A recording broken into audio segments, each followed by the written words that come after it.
कांग्रेस नेता राहुल गांधी ने अमेरिका की यात्रा के दौरान जो बयान दिए हैं, उन बयानों पर देश भर में घमासान मचा हुआ है। राहुल गांधी के बयानों पर भाजपा नेताओं के भी विवादित बयान सामने आने के बाद कांग्रेस इस मामले में अब एग्रेसिव मोड में है, तो वहीं दूसरी तरफ भाजपा भी इसको लेकर डिफेंस की बजाय पूरी तरह एग्रेसिव मोड में आ गई है। कांग्रेस के दिग्गज नेता सचिन पायलट की गढ़ यानी पायलट के विधानसभा क्षेत्र वाले टोंक में राहुल गांधी के खिलाफ एफआईआर दर्ज कराई गई। भाजपा जिला अध्यक्ष अजीत सिंह मेहता के नेतृत्व में कोतवाली थाने पहुंचे भाजपा नेता और कार्यकर्ताओं ने राहुल गांधी के खिलाफ एफआईआर दर्ज कराने के लिए शहर कोतवाली भंवर लाल वैष्णव को परिवाद सौंपा। भाजपा जिला महामंत्री दीपक संगत की ओर से सौंपे गए परिवाद में राहुल गांधी पर देश के प्रधानमंत्री और दलितों के अपमान करने सहित कई गंभीर आरोप लगाए हैं। मामले में मीडिया से बातचीत करते हुए भाजपा नेताओं ने राहुल गांधी को आड़े हाथों लेते हुए उनके बयानों को देश की एकता और अखंडता के लिए खतरा तक बताया है। बीजेपी के लोग राहुल गांधी के खिलाफ एफआईआर लेकर पहुंचे हैं, किस तरीके का पूरा प्रकरण है और क्या कानून कहता है इसको लेकर?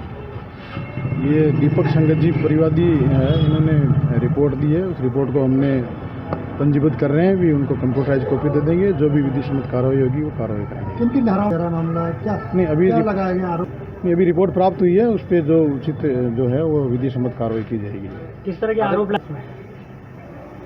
रिपोर्ट में आरोप है, कुछ अंतर्गत जो बातें कही जा रही है उस संबंध में है, वो उसकी सारी चीज़ें देख करके और जो भी सही होगा वो किया जाएगा। कानून किस तरीके से इस पूरे मामले में विधिवत प्रोसेस आगे जाएगी? वो अभी तो पंजीबद्ध कर रहे हैं, उसके बाद में प्रोसेस जो भी होगा वो विधि सम्मत जो सही कार्रवाई होगी वो करेंगे। भाई साहब देखिए सर, किस तरीके का मुकदमा लेकर पहुंचे हैं, क्या पूरी मामला है और किस तरीके की एफआईआर दी गई है? कांग्रेस के नेता, विपक्ष के नेता माननीय राहुल जी गांधी जी ने जिस तरह का अमेरिका में जाकर टिप्पणी करी है, भारत की छवि खराब करने की बात करी है, आरक्षण समाप्त करने की बात करी है, दलित वंचित लोगों के खिलाफ जिस तरह का उन्होंने टिप्पणी करी है, सिखों की पगड़ी और कड़े को लेकर जिस तरह की टिप्पणी करी है, ऐसा लगता है कि वो विदेश में जाकर भारत की छवि को जिस तरह का उछालने का काम कर रहे हैं। माननीय देश के प्रधानमंत्री नरेंद्र भाई मोदी जी को 110 बार से भी ज़्यादा बार गाली बक चुके हैं, उनको देशद्रोही कहने का काम उनने करा है।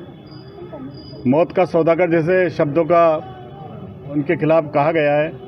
मुझे लगता है कि कांग्रेस के राष्ट्रीय अध्यक्ष जी को विचार करना चाहिए कि हम कब तक उस युवराज को की गलतियों को माफ़ करते रहेंगे और भारत की छवि खराब करने का काम करेंगे।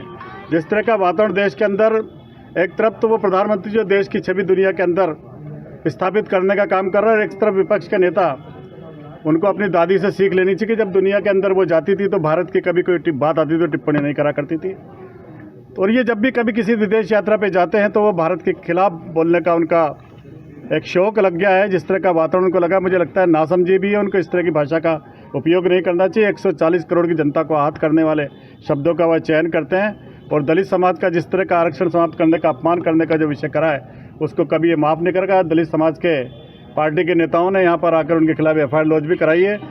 मैं कहना चाहता हूँ कि इस देश के नागरिकों को समझना पड़ेगा कि बाबा साहब ने इस देश को संविधान दिया, बाबा साहब ने उस वंचित वर्ग को बराबर का दर्जा देने के लिए जो उन्होंने देश के अंदर आरक्षण की व्यवस्था की, उसके साथ छेड़छाड़ नहीं होगी। अभी जिस तरह के लोकसभा के चुनाव में उन्होंने भ्रम फैलाकर एक वातावरण बिगाड़ने का, देश को जाति में बांटने का काम करा था, ये तो देश की जनता समझदार है। उन्होंने तीसरी बार इस देश के प्रधानमंत्री को, जिसने भारत का गौरव देश में नहीं दुनिया में बढ़ाने का काम करा है, इसलिए मैं आज इस दलित समाज के लोगों के साथ यहाँ मुकदमा दर्ज कराने भी आए हैं। और हम चाहते हैं कि कम से कम उनको इस बात की सीख लेना चाहिए और कांग्रेस पार्टी के राष्ट्रीय अध्यक्ष जी खड़गे जी को समझना चाहिए कि हम कहीं न कहीं इस भारत का मान बढ़ाएं, भारत का मान न गिराएं। एक तरफ वो हिंदू समाज के लोगों को पाकिस्तान से भी के आतंकवादियों से भी ज़्यादा सनातनियों को गाली बकने का काम करते हैं, उससे खतरनाक आतंकवादी के रूप में देखते हैं। कैसे वोटों की राजनीति वो कर रहे हैं, ये आज देश के अंदर आवश्यकता। मैं युवा पीढ़ी से कहना चाहता हूँ कि ऐसे विषय को लेकर हम सब लोगों को ध्यान में भी आना चाहिए और विरोध भी करना चाहिए, क्योंकि राजनीति करना एक अलग विषय है, लेकिन हमारे लिए देश महत्वपूर्ण है और देश रहेगा तो हम सब लोग रहेंगे। देश का अपमान करने वाला, चाहे वो देश का कितना बड़ा नेता हो, उस राहुल गांधी को हम बर्दाश्त नहीं करेंगे। निश्चित आज मुकदमा भी दर्ज कराए और अगर आवश्यकता पड़ी तो इससे भी ज़्यादा बड़ा आंदोलन करने की, तो वो भी आंदोलन उसके खिलाफ करा जाए। दर्ज हो गया है? बिल्कुल मुकदमा दर्ज हो जाएगा। अभी आपको थोड़ी देर बाद ये कोतवाली से कॉपी भी मिल जाएगी, क्योंकि विषय भी है कि आप देश के प्रधानमंत्री को अब 110 बार से ज़्यादा बार गाली बकते हैं, उसको जिस तरह के आरोप लगाते हैं, मौत का सौदागर जैसे शब्दों का आप उपयोग करते हैं, मुझे लगता है कि कांग्रेस की किस तरह की संस्कृति है, सारी मर्यादाओं को लांघ चुके हैं और उनके अंदर कोई सुचिता नाम की कोई चीज़ नहीं रही है। मुझे लगता है कि इस विषय के अंदर मुकदमा भी दर्ज होगा और इसके खिलाफ कार्रवाई की मांग भी करेंगे। इसके आगे आंदोलन की आवश्यकता होगी तो पार्टी का आदेश होगा तो उसके खिलाफ आंदोलन भी किया जाएगा।